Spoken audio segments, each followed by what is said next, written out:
CCTV ফুটেজে যাকে দেখা যাচ্ছে তিনি বিলকিস, তবে এটি তার আসল নাম নয়। কখনো রিনা, কখনো বা শিউলি। ভিন্ন ভিন্ন পরিচয়ে গৃহকর্মী হয়ে ঢুকত বাসায়, বিশ্বাস অর্জন করত সহজেই, আর তারপরেই ভয়ঙ্কর হয়ে উঠত। সুযোগ বুঝে চেতনানাশক মিশিয়ে খাওয়ানো হতো পরিবারের সদস্যদের। এরপর লুটে নিত স্বর্ণালংকার ও নগদ অর্থ।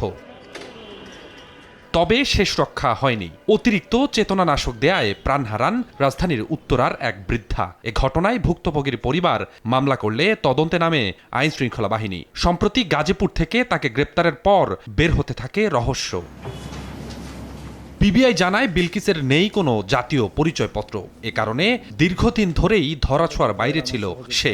এর আগেও রাজধানী সহ বিভিন্ন জায়গায় 7 থেকে 8টি চুরির ঘটনা ঘটিয়েছেন তিনি। রুটি এবং ভাজির সাথেই কোনো একটা চেতনানাশক ব্যবহার করা হয়েছিল এবং সে অজ্ঞান থাকে দীর্ঘক্ষণ এবং তার গোল্ড, হাতের এবং কানের গোল্ড নিয়ে যায় এবং তার পার্স থেকে 3000 টাকা নিয়ে যায়। পিবিআই জানায় চুরির কাজগুলো একাই করত বিলকিস, তবে স্বর্ণালংকার বিক্রয়ের ক্ষেত্রে বেছে নিত ভিন্ন ভিন্ন পন্থা। হত্যা মামলায় যে আসামিটাকে শনাক্ত করি, ওই আসামিটাকেই সে শনাক্ত করে যে এটা তার পরিবারে এই মেয়েই গিয়ে ভিন্ন নামে ভিন্ন পরিচয়ে সেখানে কাজ নিয়ে সেই ঘটনাটা ঘটিয়েছে।